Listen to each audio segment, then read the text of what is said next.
Нэмэнд бид нар өнгөрсөн жил байнгын хорон дээр ажлын хэсэг байгуулагдаад тэгээд энэ журам дээр шинжилэлт өөрчлөлтийг оруулсан. Тэгээд тэн дээр нэг асуудал одоо болтол яваад байгаа нь энэ хөгжлийн бэрхшээлтэй суралцагчдын асуудлууд байгаа. Тэгээд би энэ дээр ер нь ямар өөрчлөлт яг энэ журамтай холбоотой ямар ахицыг оруулж ирсэн бэ гэдгийг асуумаар. Яг бол хөгжлийн бэрхшээлтэй хүүхдүүдийг дээд боловсролд суралцах журамыг засаад оруулаад ирсэн чинь материал өгсөн хүүхдүүдийн тоо нэмэгдээд ирсэн. Материал өгсөн хүүхдүүдийн тоо нэмэгдээд ирэхээр биднэрт ингээд одоо энэ дэр ч мөнгө байхгүй шүү гэдэг асуудлыг одоо боловсролын яамнаас хариу өгсөн байгаа. Одоо болтол над дээр шүүхтэр одоо яваад байгаа ээж аав нар байгаа. 16 7 ээж аав байгаа. Бид нар хамтдаа тэр нөгөө юуны хурлын дундор уулзсан шүү дээ. Тэгэхээр тэр хүүхдүүдийн асуудлуудыг ер нь яахаар болсон бэ гэдгийг асууя. За хоёрдугаарт ер нь цаашдаа яах юм? Хөгжлийн бэрхшээлтэй хүнд зориулсан дэд боловсрол эзэмшигтэй холбоотой зардлын яг энэ тодорхой 2 хүн байхад л болно шүү дээ. 10 хүн байхад л болно шүү дээ. Яасан их хүн сурдیں۔ Ингэж ярьсан хандлагатай байх юм уу ингээд одоо нэг өнөөдрийн байдал ч яг тийм болчиход байгаа байхгүй юу?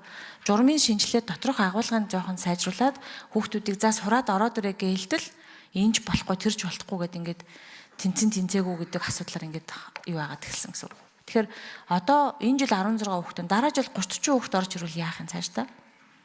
Энэ дэр та нар ямар бодлогын төлөвлөгөө эсвэл шинэ одоо зүйлүүд оруулж ирсэн бэ? Энэ талаар дэлгэрэнгүй мэдээлэл өгөөч. Яагаад гэвэл жил болгон 10 12 дугаар ангийн хүүхдүүд сурж байгаа, төгсөж байгаа. Хөгжлийн бэрхшээлтэй оюутнууд нэмэгдэж сурна. Хэрвээ хөгжлийн бэрхшээлтэй хүмүүс юу ч хийж чаддаггүй, мэрэгжилгүй, боловсралгүй гэж ад үтсэн хүмүүсийн тоог байлгаад баймааргүй байгаа бол тэднийг сургууль сурахт нь ихтэй сургууль сурахт нь боловсрал эзэмшигт нь одоо төрөөс дэмжих хэрэгтэй шүү дээ. Тэгээ материалын өхөр дундуур нь ингээ халагчлаад ингээ тасаад байдаг. Энэ асуудал дээр яг тодорхой ойлгомжтой мэдээлэл авъя. За Наранбаяр сайд хариулна. За баярлалаа.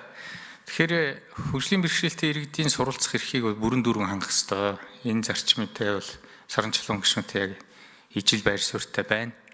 За 16 7 хүн өгөөд энэ жил 4 тэнцлүү ганц цэцгээ 4 тэнцээд ингээд тэтгэлгээ аваад явж байгаа.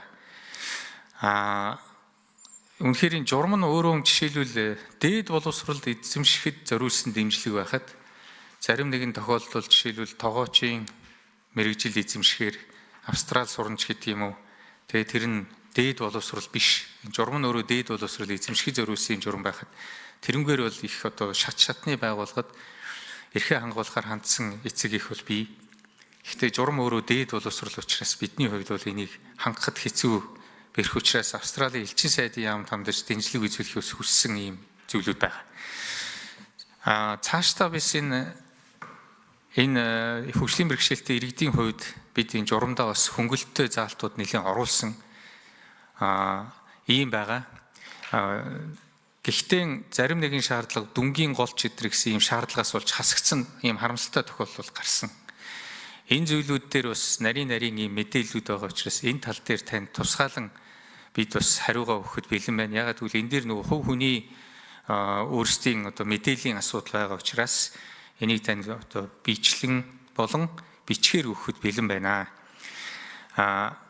Гадаадд суралцах болохоор их өндөр үн төлбөртэй байх нь мэдээж ойлгомжтой. Гэхдээ одоо мөнгө хөрөхгүй байгаа учраас та нарыг хасж байгаа гэсэн ийм зүйлийг бол төрийн байгууллагын зүгээс хэлэхч учиргүй. Энэ бол зарчимгүй явдал гэдгийг бол бид ч гэсэн тантай адилхан санаатай байна. Хамгийн гол нь бүрдүүлсэн материалууд за мөн одоо түрүүн миний хэлсэн энэ 2 жишээгээр ийм одоо зүйлүүд гарсныг бол би хэлье. За энэ дээр бас манай ажлын хэсгээс тодруулж ганц цэцгийн зүгээс хариулах зүйлээ хариулаад явж болно.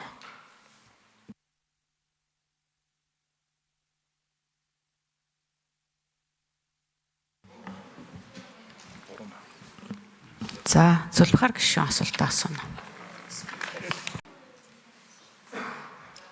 За сайн байцгаана уу та бүхэнд энэ өдрийн мэндийг хүргье. За 2025 оны засгийн газрын 215 дахь тогтоолоор хөгжлийн бэрхшээлтэй суралцагчид дээр бол тавьж байгаа шалгуур үзүүлэлт За хяналтын тоотой холбоотой өөрчлөлтүүдийг бол бид уг нь нэмж тусгаж бол өөрчилж орж ирсэн.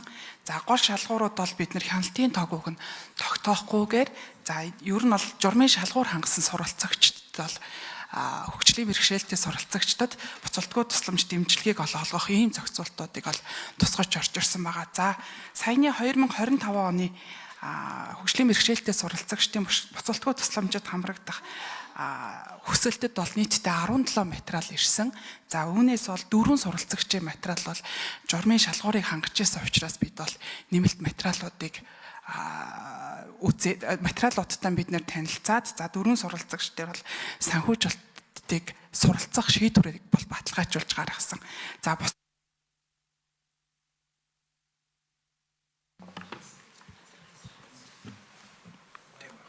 За тэгээрээ бол тодруулга байхгүй юм байна. Тэгэхээр Зулбахаар гишүүн.